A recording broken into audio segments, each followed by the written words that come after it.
keep you clenched in my head, looking for a way to drown you out. Think that I'm afraid, I don't know how. Million miles going nowhere. Sean, thanks for having me, dude. Yeah, it's always a pleasure. It's always a pleasure to come up here and record with you. This is like, I always say, like, you're the master of this layer. Like, you know all the equipment. Every time I walk in, you blow my mind. Well, thank you. Yeah, dude. So my first question is, you've worked with a ton of people. How and what do you look for, qualities in a great musician you're going to work with? Someone that's going to come into the studio.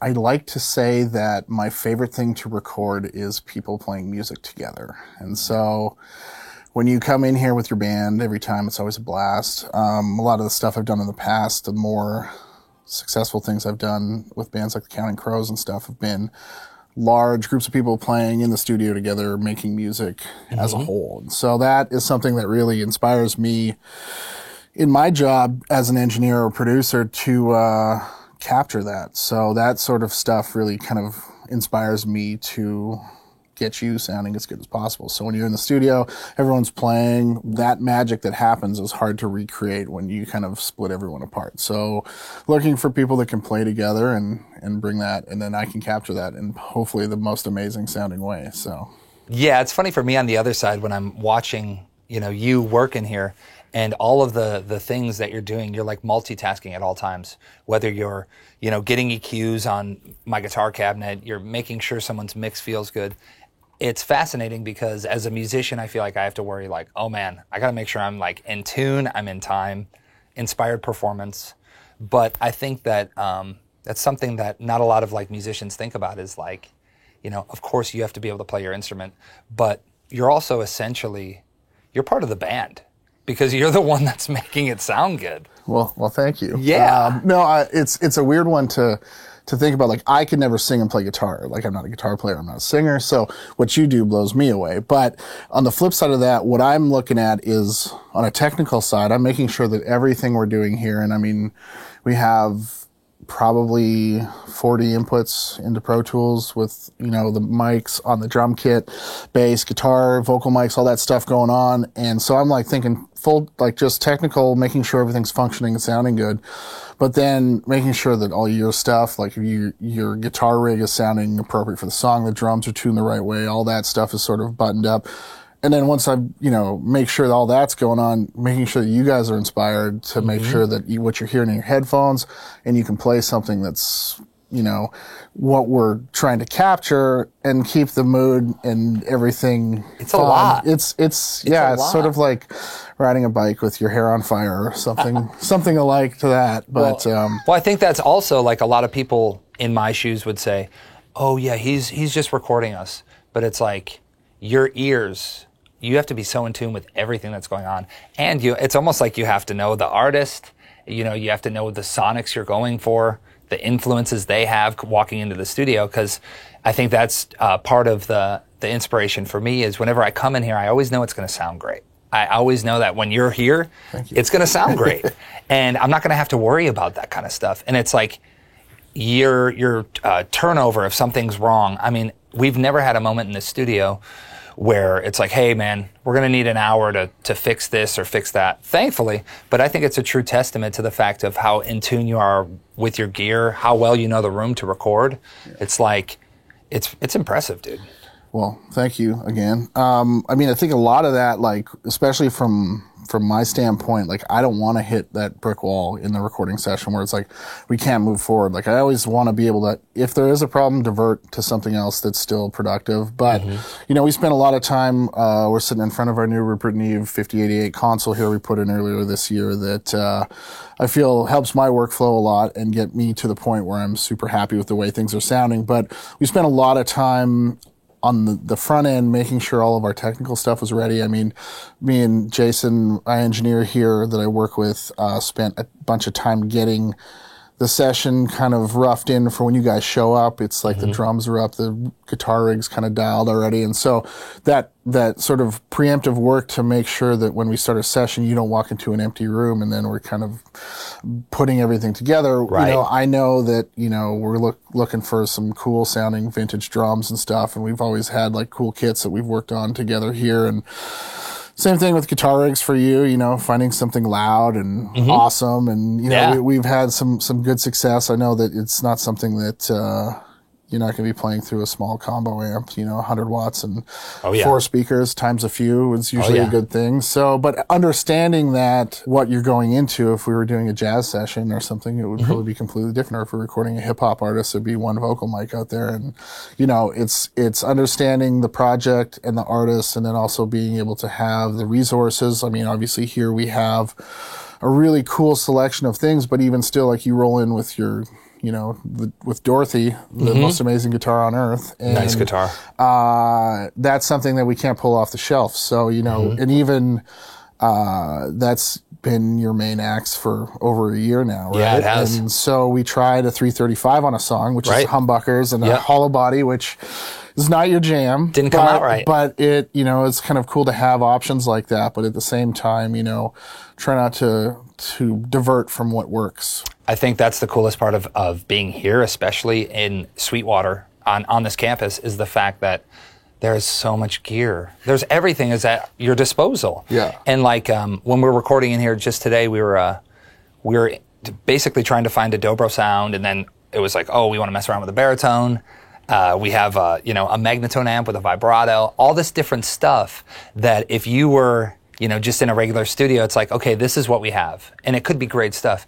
But here it's like, truly the sky's the limit. And of course, with vintage stuff, that is what it is. But as far as, hey, let's try a 12-string through a Leslie cabinet. It's like, we can do that. Yeah.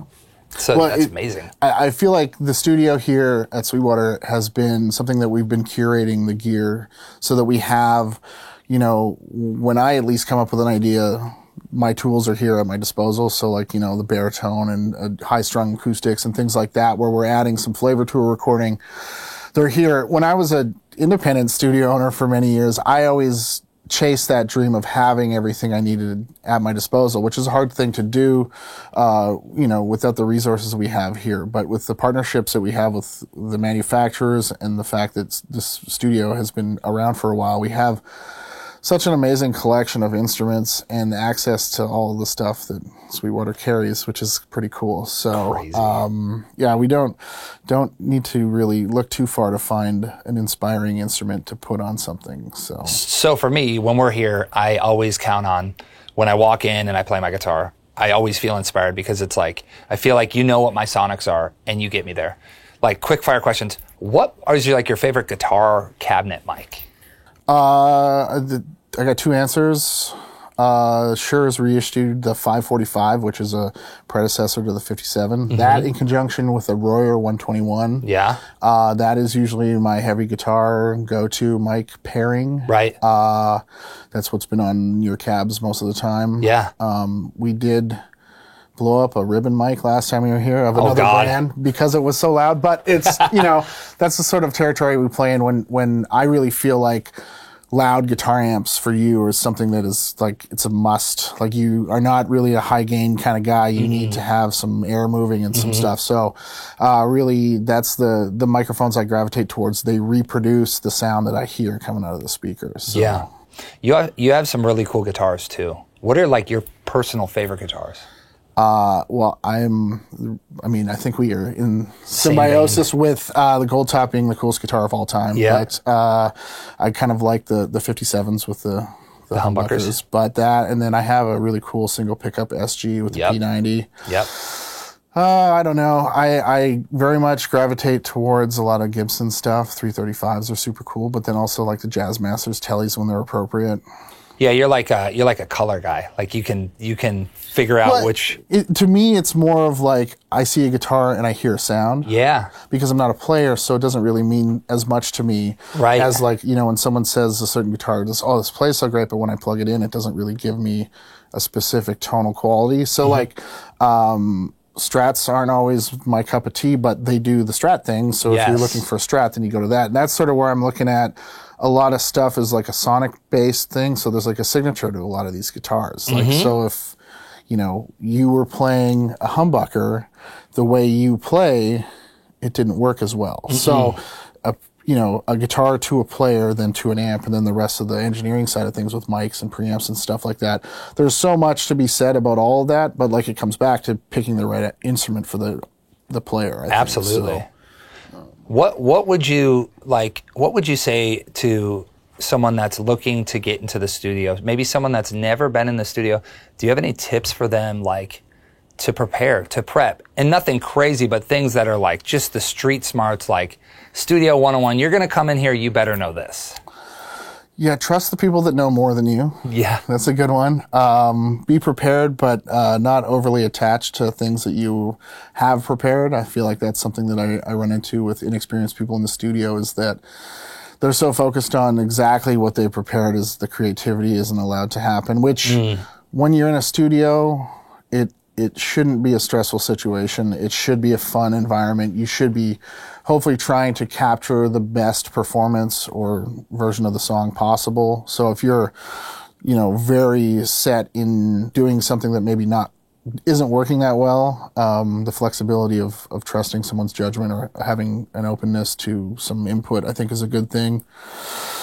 I don't know, find a good studio with lots of great gear and a good engineer, and you'll have more success. I think there's, that is something I obviously believe in, is the brick and mortar studios are still a thing. And I think that the stuff that we were talking about here is like going into someone's basement. I had a basement studio for a while. I know the struggles of turning off your furnace and making sure no one's upstairs, and, making the neighbors Dogs angry barking. and all that stuff. So, purpose-built studios are made for recording music. And so when you come into a space like this, it's like we have the tools to achieve what you're looking for. So absolutely. That, those are the kind of things when people come in for the first time that's like, they might be scared or stressed or whatever. And it's like, this is a creative space, and we want to be on your team and make great music. So yeah, and I think the things that resonated with me that you just said especially is finding a good engineer, finding a great studio that you feel that inspiration. I've done sessions places, whether it was on my own stuff or playing with another artist, where the engineer is not into it, or maybe having a really rough day, where it can start to affect the performance. It can affect the vibe in the room. And I don't want to say like, oh, it's all about the vibe. But when you walk into a studio, inspiration can strike, and all of a sudden it can just take everything to another level. That is the difference. Yeah, I mean, there's a lot of technical stuff, but there's also a lot of psychology in what we do. Even as a musician, with other musicians, and then me on the other side of the glass, making sure that all of the stuff is flowing and that everything is smooth and everyone's in a good spot. Or if you need to be pushed in the right kind of way, understanding how to do that. Right. And that's something also to sort of ride that fine line of like understanding when someone is either able to perform better and pushing them, or at their limit and you're not able to get the performance from them. And so knowing that line, and that's something you just kind of learn from experience, but having an openness to at least discuss things with the people you work with, I think, is a huge part. I mean, like we went through something this morning where we were tracking some vocals. Yes. And we got through the song and we were like, we both felt that you could do it better. Yeah. And then you did it better. And then we did it better, yeah, thankfully. so, And it's also being able to, like, I feel like, address a problem, talk about it, and then work through it. instead of ignoring it. Instead of ignoring it, or instead of getting mad. A lot of people, it's easier to become frustrated and to say, oh, I'm not going to do that, or I'll do something else. Or, worst off, have a bad performance that you'll never be happy with. Yeah, and I mean, those are the things where understanding, I understand what I can fix and what I can't fix, right, or what's usable and what's not usable. And so, I'll usually try and be a judge of like, hey, we have enough, this is great, or like, hey, can we take a break, come back to this, so that we have enough to put something together. But the psychology thing is a huge part of the studio, and obviously every aspect, but I feel that because, getting in your own head, that like you turn into your own worst enemy. So it could be continuously screwing up a part to the point of it's something you've played a million times, but you're overthinking it, comes out wrong, or it comes out too stiff, or whatever it is. And I guess it all falls back on having a supportive cast in the studio where it doesn't feel like it's work, it feels like it's fun. Yeah. And I think that tied in with, some studio etiquette too, not knowing when and when not to say things. I mean, there's a lot that comes off, like I made the joke of like, oh, hey, was I supposed to record that after we did a pass yesterday? And I know like the lighthearted manner of our relationship can handle something like that. But if you were to say that to someone who was really stressed, who was struggling to get a performance out, that might set them off on a path of, not being able to return to where we're doing any productive work. Absolutely. So understanding when and when not to say things, and even comments of stylistically comparisons of different stuff really kind of engage people's brains in a different way. Like if you say something about the way your song sounds and it's a different band that you maybe don't like. Right. And then you're like, oh crap, like this is not going to get us, like I don't want it to sound like that band, so let's take it in a different direction. I've been in situations like where we've spent many hours taking a song that was really great and making it less great because someone didn't like a comment made about it. So yeah, you have to tread lightly in certain situations for sure. And even and on my level, when we're in the room tracking live, there could be something that someone's doing that maybe I think in my head, I'm like, oh, this is not going to be great. Or maybe even it's a tone I have that I'm hearing in my headphones and I'm getting in my head and I'm going, this is not the sound I wanted, and then I come in here, you go, oh, let's take a listen. And I walk in here with everybody and it's a total different dynamic, the way it's melding into the song and the way it sounds in here. Yeah. Perspectives. It's tough to keep a perspective on this. I mean, being in a studio space, trying to create music without distractions of like, you're not listening to other music while you're in the studio usually, and making sure that you're going down the right path. Like you're performing in headphones out there. I'm listening on expensive studio monitors. It's going to be a different experience. And my mix and blend as I'm going is changing where yours is more static. So as we get there, like maintaining an understanding, sometimes I'll go out before we start tracking vocals and I'll build someone a headphone mix where I feel like it's a little bit more musical. And I think that really helps, but making sure that communication, like I don't want you to be like, hey, so that song we recorded, I really hate all of the guitar. And it's like, well, why didn't you say something? It was like, well, I didn't think it. And so voicing your concerns and hopefully being able to be constructively critical about stuff and then get to the point where everyone is on the same page is a big deal. I was going to ask one last thing.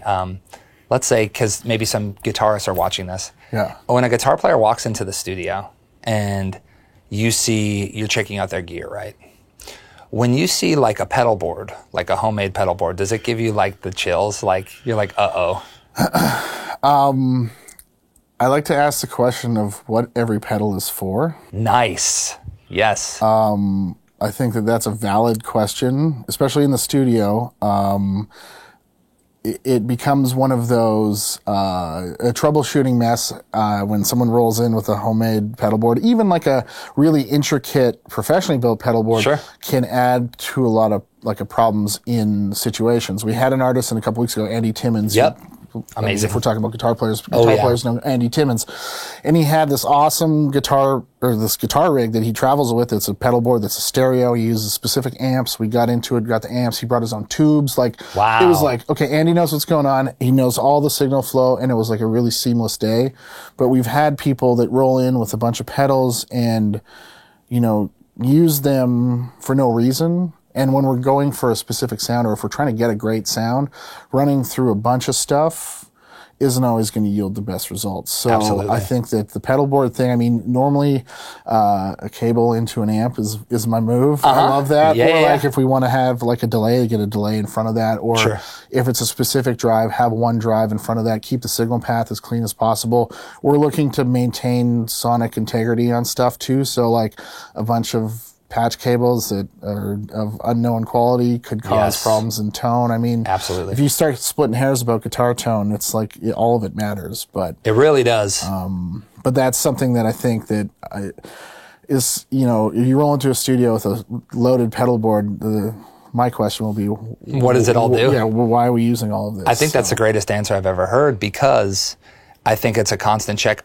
Honestly, whether you're playing the guitar, bass, drums, whatever, it's probably even like a drummer who sets up a huge a rig, and it's like, what is this all necessary for? And in my case, as a guitar player, I often do that. I have to strip it back to the point where it's like, okay, I don't need that, or that. I essentially, I only need like, a boost or whatever.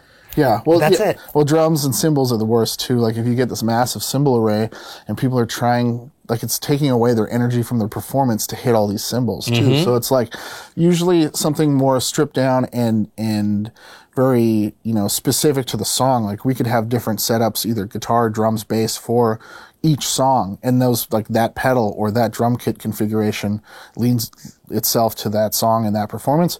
And then if it's like, oh, we need a bunch of extra toms, we'll put them in, and then hey, let's go back to a 4-piece kit. Or if you need delay, reverb, flanger, chorus, and all that stuff, we'll build you a rig for that song, and then strip away the stuff we don't need, because it's sort of, when you're focused in the studio on specific parts, it's very fluid. And so Absolutely.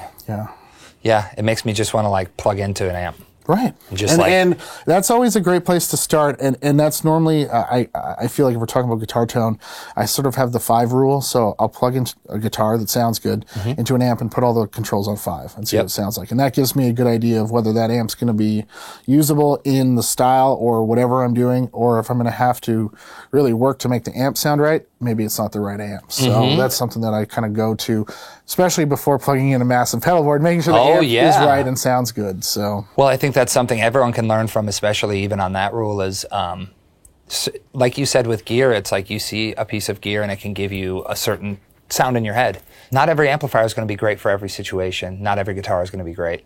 And the quicker you understand that and you adapt and overcome, and you say, listen, I guess my Les Paul isn't going to sound good on this part. I need to use a whatever.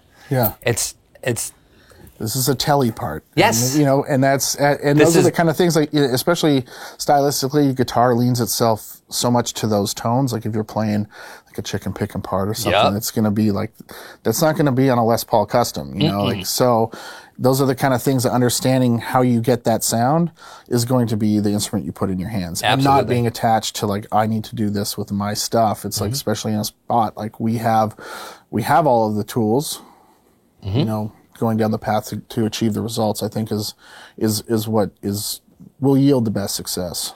Yeah, I mean, for instance, yesterday we were going through resonators, and then we were playing different acoustics, and that's why Sweetwater rules, man. It's Willy Wonka's musical chocolate factory. Yeah, well, shout out to Thad for his acoustic guitar, because it is one of the best sounding ones in the building. So good one, Thad. Yeah. Well, thanks, dude. Great talking to you, and thanks for another amazing session. Likewise. Well, it's a